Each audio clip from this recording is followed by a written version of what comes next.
Hello listeners and welcome to Retrospective Replay Episode 2, a serialised podcast taking a deep dive into video games. This is Season 2, Metal Gear Solid.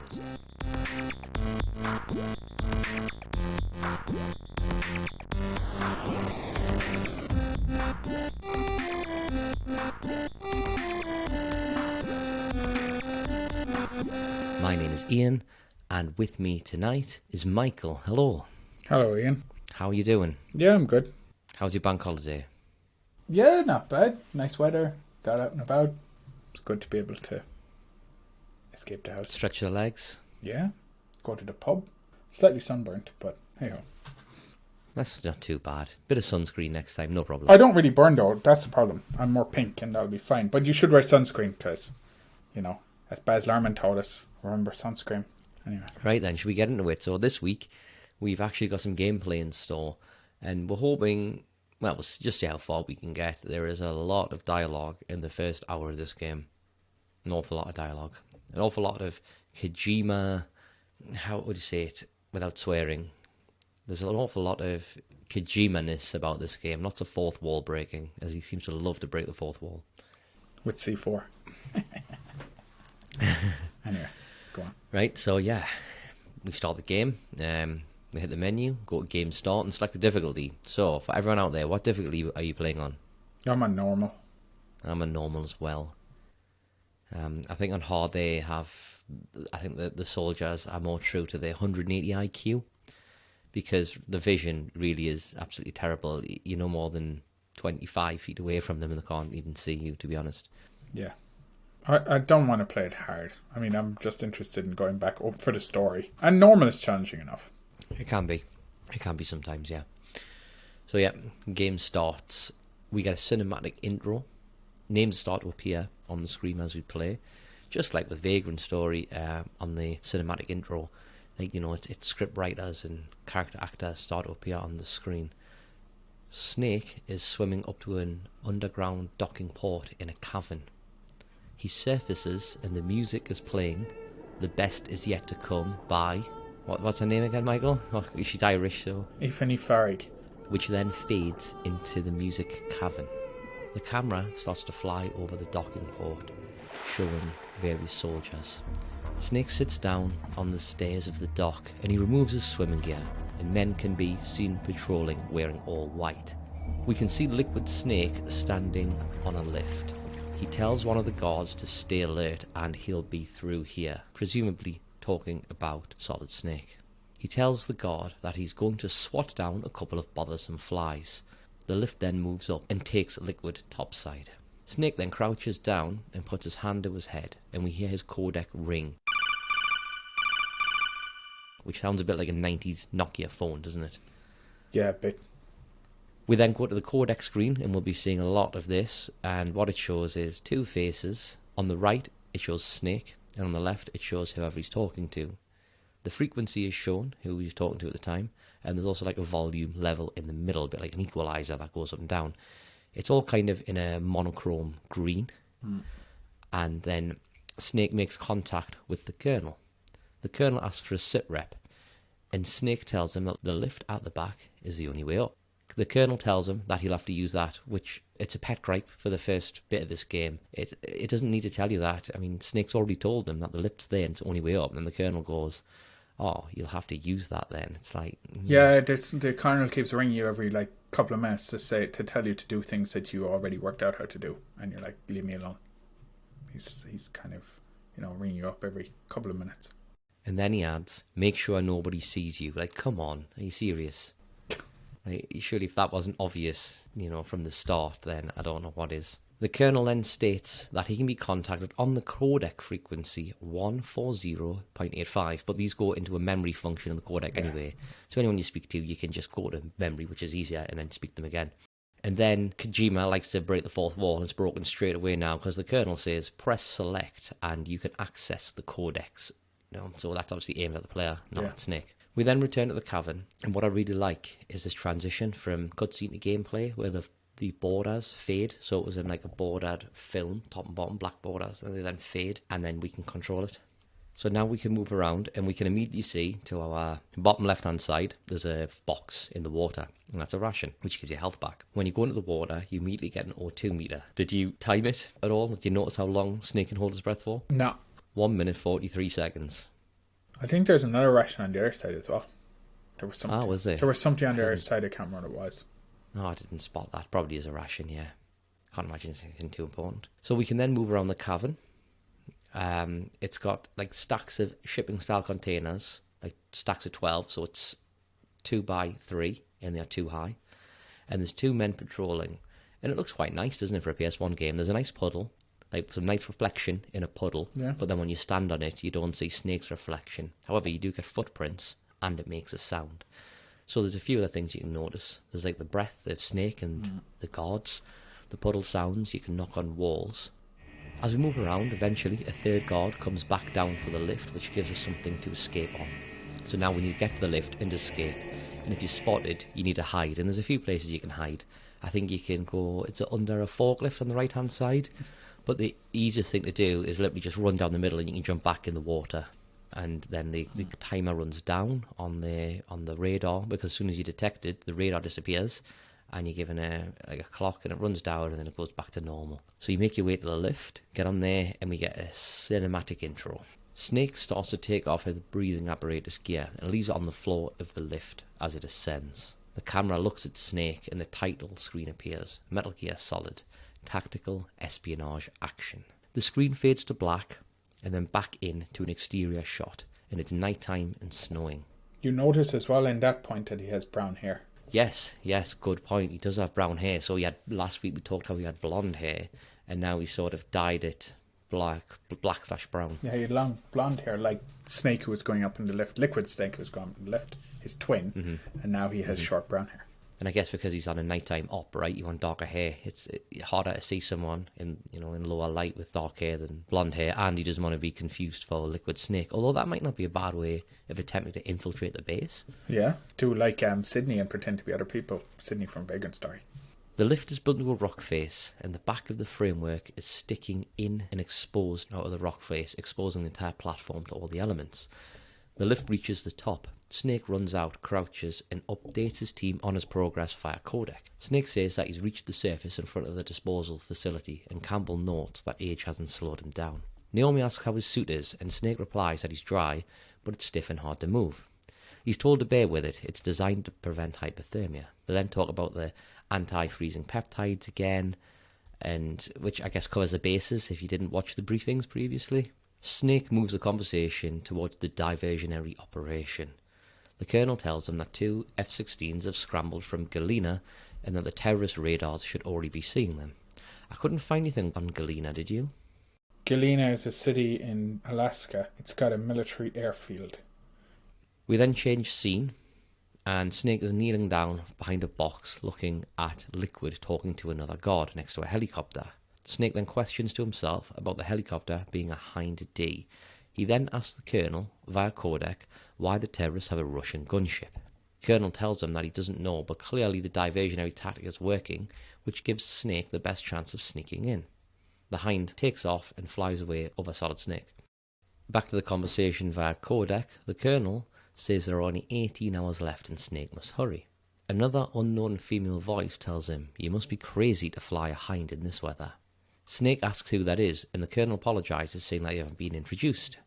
He continues to say that it's Mei Ling, and she is the visual and data processing specialist.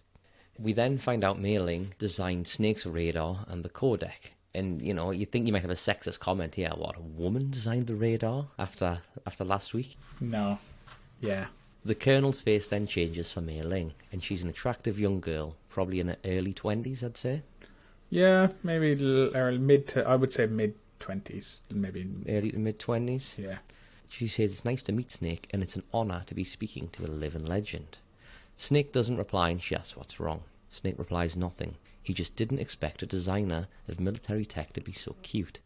They then flirt back and forth a bit. No, this is Snake again. Now he's a ladies' man. He's sexist and he's a ladies' man. Sexist and a ladies' man. He's James Bond. He's James Bond, yeah. Yeah. They then finish with Mei Ling telling Snake that she's looking forward to meeting the man behind the legend. And then we get some more fourth wall breaking information about the radar system. She tells us that the bright dot is Snake, the red dot's an enemy, and the blue cone is their field of vision, which is really tiny, isn't it? Yeah. Because Naomi then interjects to tell us how highly developed, in quotations, their sight and hearing is, which is total rubbish. Yeah. Colonel then retells us about looking for the DARPA chief, and then we move back to the mailing conversation. She says that if we're discovered, we can't use the radar system. But why? The Colonel then says it jams easily, but, my reasoning is because enemies spawn from nowhere as soon as you're detected, right? And they don't want to show that on the radar. They don't want to just throw a dot appearing 10 feet away from you, just out of your vision. Yeah, I mean, that probably makes sense. I mean, there's no reason that the radar would go down because you've been detected. Then Mei Ling says if she ever needs to be called to back up mission data, i.e. save, she can be reached on frequency 104.96. 140.96. Thank you. The Colonel then tells him to remember that he has no weapons, and Snake pushes back here and he says he was strip searched by the doctor and had all his weapons taken away. And then it's silly, isn't it? And then because Naomi says if you make it back in one piece, that maybe he'll be able to perform a strip search on her. And I was like, that wasn't needed, was it? At all? Oh, to sexual innuendos and undertones. Yeah, it's just not needed. But anyway, he moves on to then talk about how he managed to smuggle out some cigarettes in his stomach. Mei Ling then asks him how that'll help, and we end on Snake saying, "You never know. Smoking is bad for you. Smoking is bad for you. Don't smoke. Don't do drugs. Bad Stay in school." Yeah. We then return to a gameplay cutscene where Snake runs off to the right-hand side of a mound of snow. We switch to first-person mode, and Snake automatically equips his binoculars and looks around. The Colonel tells him there's a front door as Snake looks around, but Snake notes that he can't exactly walk in. Snake spots two sentries and informs the Colonel they are armed with 5.56ers and pineapples. So do you know what that means? Yeah, 5.56 is a type of ammunition. So, 556mm cartridges, and that's what fits into those guns, 5.56. And the pineapples are MK2 frag grenades, because they look like pineapples on the outside. Also, I think it's the only time that Americans use metric is when they're talking about weapons rather than imperial. Snake then runs left and repeats the same with the binoculars. He looks at the air ducts on the ground in the second floor, and the Colonel tells him where they are as he does it. He runs back to his starting position, the borders fade, and then we can play. There's no music in this area, however there are wind sounds. So let's describe the area. It's outdoors, it's in front of the facility. There's a lot of snow, it's night time. But there's a helipad in the middle where the helicopter obviously took off from, but there's some searchlights that go up and down the helipad. Yeah. I did find a Brashin on the bottom left-hand side of the screen straight away. I found the same. Also, did you find a box in the middle of the searchlights? No, I didn't. What was a cardboard box? No, there's a box. There's chaff grenades. If you go left, there is a little bit where Snake spots a security camera, and he goes, and he's got like a very confused, concerned voice going, "A surveillance camera?" And in there was some stun grenades, not chaff grenades, stun. Yeah, so if you get to chaff grenades, you can use those to knock out the security cameras for a little, I don't know how long, 20 seconds or something. I also called Mei Ling at this point again just for a chat, and she basically, when you call her, she gives you inspirational quotes. So what was the first inspirational quote you got? She said De Gaulle, and she was like, "Remember, Snake, graveyards are full of indispensable men, just a word of wisdom." There's also a truck that you can jump in. I went in the back of the truck and I got a SOCOM pistol. However, there's no silencer, so if you use it, you alert everyone that you're around. Okay, so there was two ways to go in. A vent up and a vent down. What one did you go through? I went to vent up. Same. Wait, I ran around the side. I went up the stairs. Yeah, I went up the stairs. Yeah. Then there was a guy at the top. Yeah. Who managed to spot me, and I threw him to the ground, and I ran away and went through the vent on the top. Okay, yeah. That's where I went as well. So when we get in the vents, we first notice straight away there's a background noise, and it's humming, which is probably meant to be a humming from the equipment, and we're in a first-person perspective, and we have to crawl slowly through the vents, which makes a sort of a crawling sound, scraping sound as we go. We crawl forward a very little bit, and we get another call on the codec straight away. A man introduces himself as MacDonald Miller. Snake replies, "Master, what are you doing here?" Miller says he's in retirement and has moved out to Alaska for some peace and quiet. He informs Snake the Colonel had told him about the mission and he's here to give support via codec. He's lived in harsh environments and can give advice about the flora or fauna. He can be reached on frequency 141.80. So it wasn't really much as if you played Metal Gear 5 as 5, the last one. Yeah. He's a big part of that one, and he's you know, a good guy in that. But right now, it doesn't mean a lot. Yeah, I think if you've played Metal Gear, you know Master Miller. However, we're not giving away spoilers, no. No. Did you get any more Mei Ling quotes? No. I'm wondering. I wouldn't, because I rang her too many. I saved it after I got through that point as well. So I rang her up and she gave me a quote about that there's a saying in China that you must cross the river before you tell the crocodile that he has bad breath. Basically, it means that a wise man avoids danger first. So she said, use your brain to avoid traps and stay away from the enemy. So basically telling you, you know, don't just run around making noise and shooting people if you don't have to. Well, it's like, we have a similar saying in English, don't we? Like, pay the boatsman when you get to the other side. I've never heard that one. Have you not? About crossing the river of Styx, I think, when you go to hell. As we crawl through the vents, we can use triangle to peek out of grates that we can see. On the top of the vent, I looked out one and I got a cutscene. The two soldiers are talking. One tells another that the DARPA chief was moved to a cell on the first floor basement. The second man asks what about the vent shaft cleaning. He's told that the vent covers have been opened and they are about to start spraying for rats. He's told the vent covers have been opened and that they are about to start spraying for rats. Snake notes down the information, but the guard is also told to shut the covers as soon as they have finished spraying and to keep his eye on the woman in the cell. The second guard asks if something happened. The first one replies as an intruder, and honestly I thought this was about me. I mean, I did this time, I have other times that I played the game, just because I'd been, you know, caught a couple of times. And he also says 3 guards have been killed and that he's using stealth, like using stealth as if he's like wielding it. He's like, I have 1 stealth in my hand. Well, I knew at this point though that it wasn't me because I hadn't killed any guards. So, but then I didn't know, would the game have just had its standard anyway? But then I realized that it mustn't have been because, well, I hadn't killed anybody, so no, it wasn't me. I'd killed a few, but I don't know if it was 3. The camera then cuts to Snake in the vents, who says, "There's an intruder besides me." So now we know it's not Snake they're talking about. The men finish with the first one saying the security detail on the chief should be increased. So back to the vents, and we just need to crawl to the end, but there's a few more grates to look out of, which don't really show you much. There's a couple of rooms. One's got a camera and a box in. It's not really much to see. As we get to an open vent, we get a call, and it's the Colonel with more fourth wall breaking stuff, and he says, use the action button to get down. But if you don't do that, there's another ration at the end of the chat. So we drop down to a new area in the tank hangar. The music Warhead Storage is playing in the background. So as we get down, the Colonel then rings us back on the codec once again and tells us to use the elevator to change floors. I mean, we're not going to fly. You know, thanks, Colonel. Colonel Obvious. Colonel Obvious. The CO. So we're standing on a walkway in a tank hangar. And we have to follow this walkway around to the right, down, left, and then up. So we're going to access some stairs to get down to the first level. If you go left from where you started, you get 3 chaff grenades. So I missed the first lot, but I managed to get these ones. And as we proceed down the walkway, there's a camera that must be avoided straight away at the top right. And there's one room we can go in. In this room, there's another camera. But if you avoid this, you can pick up a set of thermal goggles. We leave this room and run back up the platforms, go down, left, and back up. And as we're running, we can see a couple of guards down below. As we get to the end of the platform, before going down the stairs, there's another camera to avoid. And avoiding cameras is pretty easy. Normally, you can see the camera on your radar and you can see its FOV, its field of vision, which is normally quite narrow. We then need to stay out of the field of vision, so in this case, you press yourself up against a wall as the camera turns itself out of view. As it turns, you run under it, and as it comes back, you run the opposite direction. We then move down the stairs, and there's plenty of places to hide. You can hide behind some pillars, you can hide under a tank, and the goal is to get to the lift.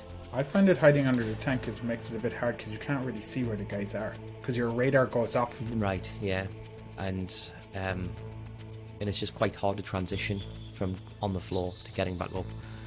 It's I don't really do that. I did run down and I went to grab a guy but I went too far. And if you press square, you can obviously grab them from behind, and then you keep hitting square and it breaks the neck and kills them. But I ended up getting caught by the first guy. If you go too far forward and press square, for some reason, I don't know if it's a bug or what, but it alerts the guard. And the guard came and ran and shot me, and I died, had to reload.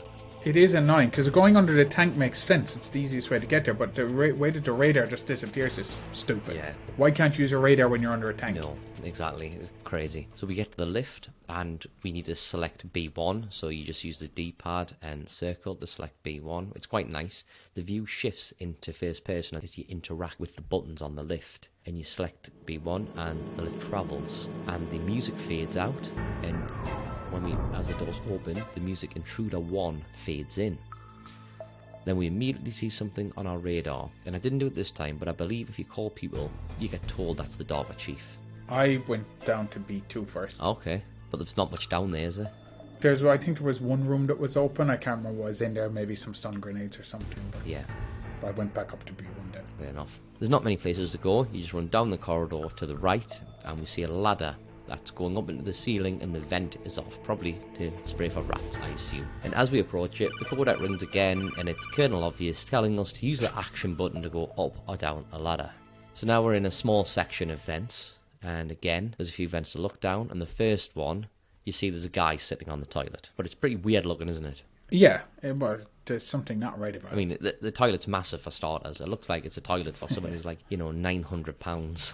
That's another thing it's all about this game. I mean, a lot of the games today people criticize. Sorry, I'm going on a slight tangent here. Sure.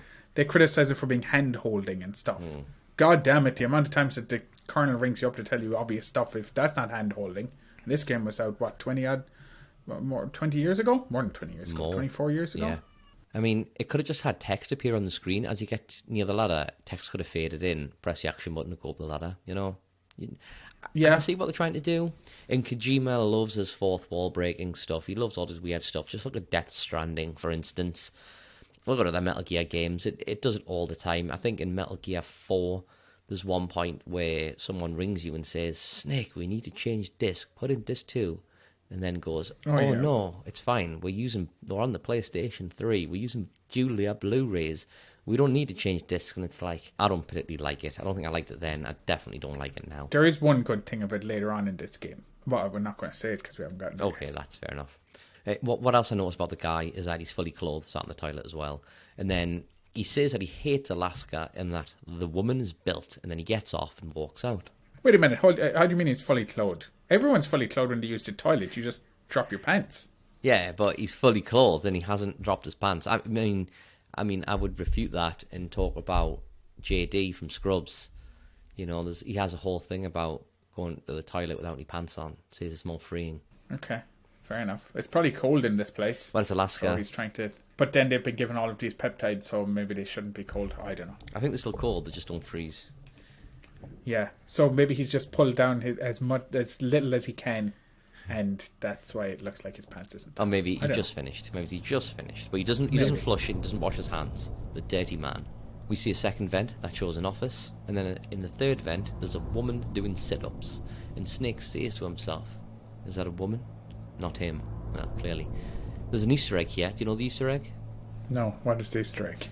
If you go back out the vents and back in, the woman will be doing a different exercise. Ah. And if you do it something like 4 times, she's got something like 3 or 4 exercises. Then the time after, she restarts the whole cycle of exercises, but this time she's doing it in just her underwear. Oh, okay. I've never done that. It's an old one. Cool. Do you get to see her pixelated... Well, no, she's in her underwear. Nothing. You don't see pixelated anything. Okay. As we move further through the vents, the codec goes off again. And it's Campbell. He says the signal for the DARPA chief is coming from there, and we should drop down. And he breaks the fourth wall, telling us to look around in first-person view mode. We move down, and a cutscene follows. Snake jumps down the vent, and the DARPA chief is in the cell. He looks up and says, "Who's that?" Snake lands on the ground, turns to the chief and says, "I'm here to save you," then identifies the man as Donald Anderson, the DARPA chief. The chief seems wary about Snake's intentions, backing off and asks him who he works for. Snake holds up his hands, showing that he's not holding a weapon, and tells the chief he is the pawn sent in to save his worthless butt. The chief says it's true, referring to himself as worthless, and refers to Snake, saying that he doesn't look like one of them, and to hurry up and get him out. Snake tells him to slow down, and first he needs some information about the terrorists. The first question being that do they have an ability to launch a nuclear strike? The chief questions Snake, and Snake explains that the terrorists said if their demands are not met, a nuclear strike will be launched, and the chief then tells him that it is possible. As Snake and the chief are talking, the camera moves next door to the woman who can hear over the entire conversation. She stops exercising and starts to listen in. The camera pans back over the wall, returning to the two men. But did you notice how thick the wall is? It's like 4 feet thick. So how can she hear that conversation? Through the air vents? But I find that hard to believe. Snake wants to know how they can launch a nuke when the facility's just for dismantling the warheads. And the chief tells him he has some classified information, that experiments were happening with an experimental weapon. The weapon can launch a nuclear attack from anywhere, and he defines it as a nuclear-equipped walking battle tank. The camera then cuts to Metal Gear, showing it from various angles with a sepia filter, like a brown old-school one. Snake instantly identifies this as Metal Gear, to the chief's surprise. Even though Metal Gear is the most top-secret black project, then he asks how Snake knows. The reply is that they've had a few runs before, and he deduces that's why the chief was there, which he confirms. Snake says that he heard the Metal Gear project was scrapped, but Anderson tells him it's bigger than ever, and now it's a joint project between Arms Tech and DARPA, and the exercise was to collect data for analysis before mass production. We cut back to the cell, and Anderson tells Snake that the new Metal Gear is called Rex, Metal Gear Rex. Sounds like a dog. Yeah, it is like a dog, isn't it? He continues to inform Snake that the terrorists have already begun arming the warheads. Meanwhile, a guard overhears the men talking and starts to sneak over to the cell. The guard then knocks on the door and shouts, "Shut up in there, will ya?" The chief motions his hand to the guard, and the camera pans around to show Snake hiding on the wall next to the door, and the guard walks away. Snake breathes a sigh of relief and states that he believes that all warheads have safety measures, such as detonation code. The chief explains about the PALs, and that 2 passwords are needed. He has one code, as does Kenneth Baker, the Arms Tech president. He then says they found out his password, and that Psycho Mantis read his mind. The woman is now pressed against the wall listening, and hears the chief says it's just a matter of time before they get Baker's too. The conversation moves on to how to stop the launch, and Anderson tells Snake to use card keys, which engages the safety locks on the nuke. The camera cuts back to the woman who says that card key, while Snake wants to know where they are and is told that Baker should have them. There are 3 slots in total and 3 card keys corresponding with it. Snake acknowledges this and asks about the whereabouts of Baker. His reply is that he's somewhere on the 2nd floor basement, so where you went before, but you didn't find him the first time, no? No, because you need a card. This area has a lot of electronic jamming equipment, and the entrances have been cemented over but have not been painted yet. But considering it's been about 5 hours since the revolution and taking over the facility, I don't think cement would dry in 5 hours. Maybe it's quick drying cement. I still find it hard to believe. Yeah, but maybe it's specially engineered cement. Maybe. With nanomachines. nanomachines. Son. There's a line from the chief that's almost fourth wall breaking, and he says, "Why don't you look for an area where the walls are a different colour?" The chief then hands Snake his ID card to get around level 1 security doors, and they talk about how it's a personal area network, and it uses assaults in your body to transmit the signal, which I'm not sure is, total Kojima-ness or not. It sounded really cool, but I was like, well, surely that's not possible. Snake then says he's going to bust the chief out, but the chief tells him to wait. He wants to know if Snake has heard of any other ways to disarm the PAL, maybe from his bosses. Snake says no, and Anderson wants to know if the White House will give in his demands. To Snake says that's their problem. The chief's speech gets more worried, and he starts asking about the Pentagon. The music builds up and the screen starts to shake. Suddenly, he grabs his chest and shouts. The woman starts to bang on her door repeatedly and shouts what happened. The chief stumbles forward at Snake, who cautiously backs away. He stretches out of his arms and he slides down Snake and lies motionless face down on the floor. Snake bends down and checks his pulse, then declares Anderson dead. Snake then moves the conversation to the codec. Snake asks what happened, but nobody knows but speculates a heart attack. Snake asks the colonel if he's hiding anything. Campbell denies it and says the operation is security level red and he doesn't have the access to complete the file. Snake does not buy this excuse, but the Colonel says the Secretary of Defence is in the operation and Campbell is only there for support. He then tells Snake there's no time to debate and he must go find Baker. Then we return to gameplay, but there's nowhere to go, is there? You can run around the cell a little bit, I think. Can you move around the cell, actually, or not? I think you can just move back and forward in the cell, but that's it. You have to go out of the door. Yeah, but we can't do that straight away, because on our radar we can see the woman in the cell. She's a dot, with a second dot outside, presumably the guard. And somehow she manages to open the door, and then we hear them fighting. Then she moves from her cell in front of ours, and we hear the door unlock, then we can leave. As we leave, we get another cutscene, where Snake cautiously exits the cell and looks around. He looks to his left, and the guard is naked, face down on the ground and knocked out. And we know he's knocked out because he has a cartoon stars spinning round his head. What? It also is blurred, isn't he? Yeah, but his rear end, his rear exhaust is blurred out, which seems a bit stupid, to be honest with you. It is. But also, it's a little bit... She was able to open the door, knock out this guard, take off his clothes, put it on herself. All in, like, no time whatsoever. 10 seconds? Not even that. How did she open the door? She used her womanly ways. Womanly ways. I don't know. Thought so. Maybe. Womanly charms on the door. Actually, probably, with the guard. I think something later on you find out. Maybe. I can't remember. Maybe we'll find out. Before Snake can look to his right, a gun is pointed at his head, and the woman says, "Don't move." She looks into the cell and says that Snake killed the chief.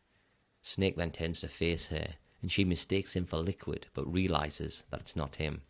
Snake takes up a defensive stance ready to fight, and asks her if this is the first time she's pointed a gun at someone, because her hands are shaking.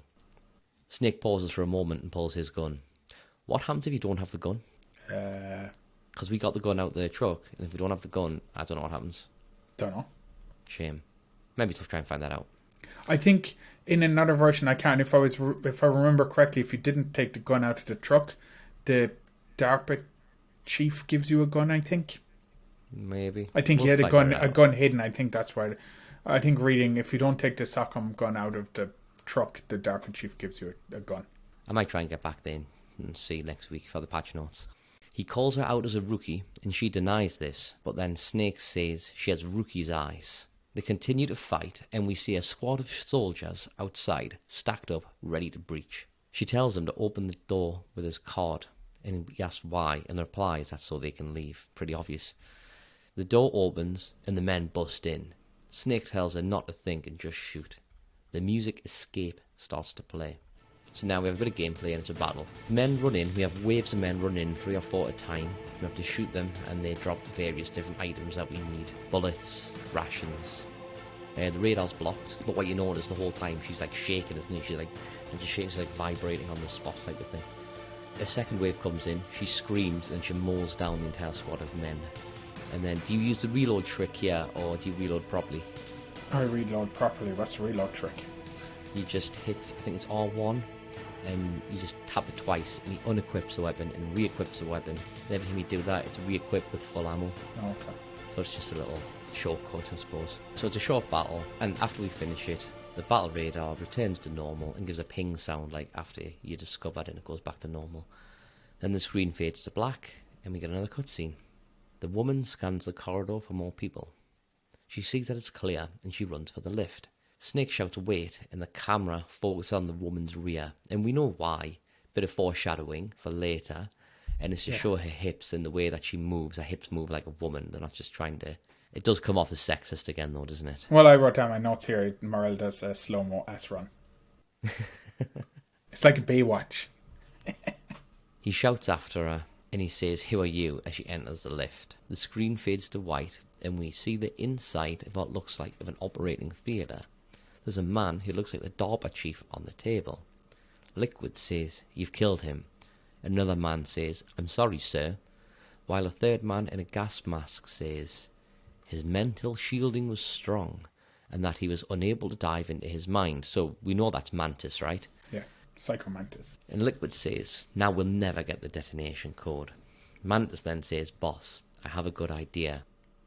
We fade back to Snake chasing the woman.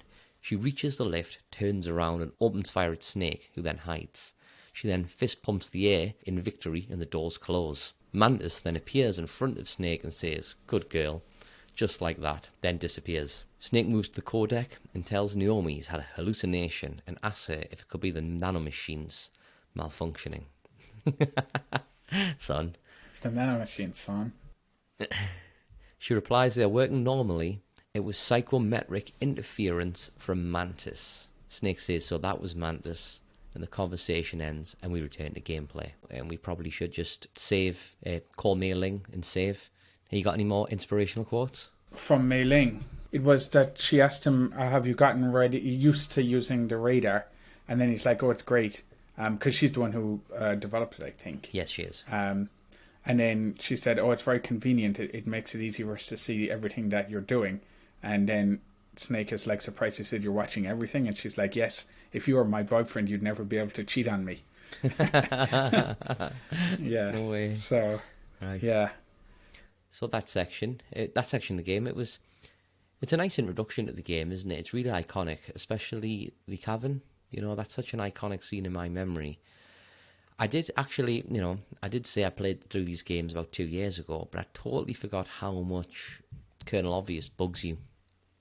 He really does bug you a lot, but I think now it might get a bit less intrusive.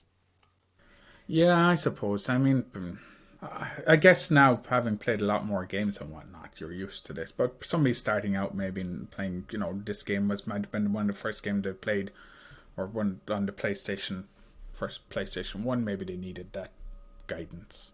And as you say, it isn't as intrusive. Yeah. Well, for me, this is probably the first sort of 3D game of this caliber that I ever played. Yeah. And once you get... I mean, it's probably similar to a lot of games where they hold... Not hand-holding, but where you get the... used to the controls early on and it'll drop off later on. Yeah. I mean, there's a couple of questions here that are a bit strange, aren't there? What happened to the chief? And then why did we see the chief on a operating theatre? So that's a bit strange. Yeah. I'm sure we'll get answers for them later, but for now, I guess we just save it, turn it off, and play it next week.